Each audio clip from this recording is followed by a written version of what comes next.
Madam ఈ basic ఈ programme అనేది ఏంటి? దీన్ని ఏం నామకరణం చేశారు బేసిక్ గా? ఇది ఇనాగ్రేషన్ కదండి. ఇది ఇనాగ్రేషన్ లాగా అనిపించలేదు. యా, ఇది ఫౌండేషన్ స్టోన్ ఇనాగ్రేషన్ స్టోన్ లాగా అనిపించలేదు లోపల వాతావరణం చూస్తే గనక.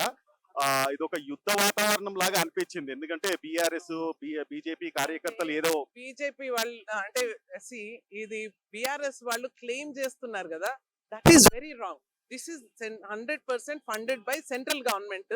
రైల్వేస్ ఇది గవర్నమెంట్ ప్రోగ్రామ్. రైల్వేది గవర్నమెంట్ ప్రోగ్రామ్.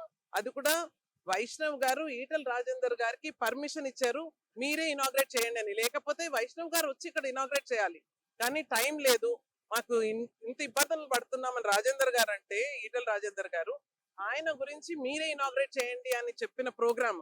ఇది ఏంటంటే వాళ్ళకి ఏం చేయాలో తెలియక, లైక్ అంటే నేను ఎక్కువ మాట్లాడితే మళ్ళీ దాన్ని కాంట్రవర్సీ చేస్తారేమో, కానీ అసలు ఇది వాళ్ళకి కాంట్రవర్సీ ఉన్నదే చెప్పండి.